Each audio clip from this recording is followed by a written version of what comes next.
الحمد للہ رب العالمین والصلاة والسلام على رسوله الكريم اما بعد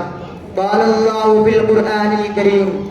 وَإِن كُنتُمْ فِي رَيْبٍ مِّمَّا نَزَّلْنَا عَلَىٰ عَبْدِنَا فَأْتُوا بِسُورَةٍ مِّن مِّثْلِهِ وَادْعُوا شُهَدَاءَكُم مِّن دُونِ اللَّهِ إِن كُنتُمْ صَادِقِينَ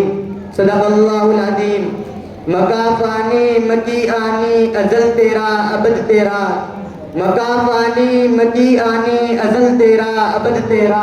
خدا کا آخری پیغام ہے تو جاویدہ تو ہے۔ جناب صدر اور حاضرین مجلس اور میرے ساتھیوں، میں نے آپ تمام حضرات کے سامنے قرآن پاک کی ایک چھوٹی سی آیت تلاوت کی ہے، جس میں حق تعالیٰ شانہ فرماتے ہیں کہ قرآن جو محمد عربی صلی اللہ علیہ وسلم تمہیں پڑھ کر سناتے ہیں، اس کے علوم و معارف تمہارے سامنے بیان کرتے ہیں، اس کی صداقت و سچائی کا اعلان کرتے ہیں، اور تم یہ سمجھتے ہو، تمہارا خیال یہ ہے کہ اسی کا کلام ہے، آسمانی وحی نہیں ہے، میری طرف سے نازل نہیں ہوا۔ تم میرے حبیب کو جھٹلاتے ہو، تم میں سے کہنے والے کہتے ہیں لو نشاء لقلنا مثل هذا، اگر ہم چاہتے تو اس جیسا قرآن پیش کر دیتے۔ تو آؤ، تمہارے لیے راستہ صاف ہے، تم بھی انسان ہو، تم بھی اسی خطے کے رہنے والے ہو، طلاقت لسانی میں تمہاری مثال نہیں، فصاحت و بلاغت کے تم امام ہو، تمہاری ادنا سے ادنا جھوکریاں بھی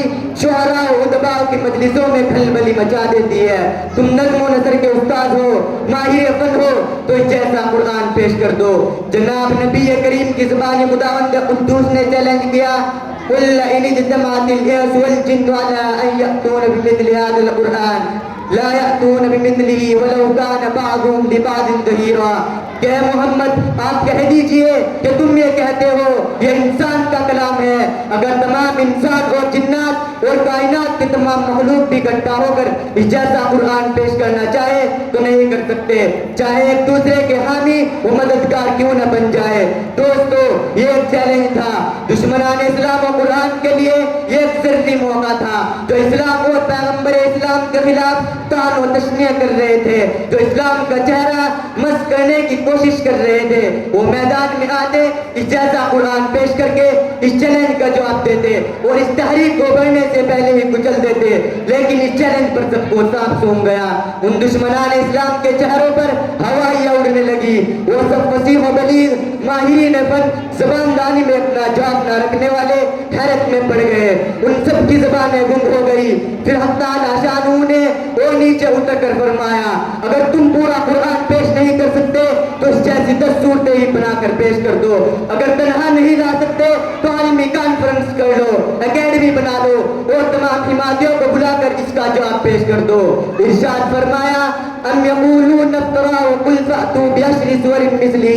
مفتریات وادعوا من استطعتم من دون اللہ ان کنتم صادقین۔ کیا تم یہ کہتے ہو اے محمد صلی اللہ علیہ وسلم نے گھر لیا ہے تو کہہ دیجئے اے محمد صلی اللہ علیہ وسلم کہ تم اس جیسی 10 صورتیں ہی بنا کر پیش کر دو اور اللہ کو چھوڑ کر جسے چاہے بلا لو، اگر تم اپنے اس قول میں سچے ہو۔ سامعین کرام، دراصل قرآن پاک اللہ کا کلام ہے،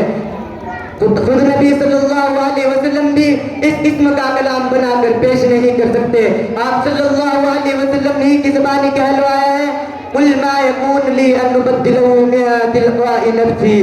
اس معجزہ نمائی نے صرف 23 سال میں ایک حیرت انگیز انقلاب برپا کر دیا تھا اور انہی تندگو گوار اور بددعوں کو حلم و اخلاق کا پیکر بنا دیا تھا۔ آج بھی اس میں یہی تاثیر ہے، آج بھی اس کے پڑھنے سے دل و دماغ روشن اور ضمیر بیدار ہو جاتا ہے۔ آئیے ہم اس محترم خزینے سے اپنے دامن کو بھر لے اور اس قرآن خدمت کو اپنا مقصد زندگی بنا لے۔ اللہ ہمیں اس کی توفیق نصیب فرمائے، آمین۔ وآخر دعوانا الحمدللہ رب العالمین۔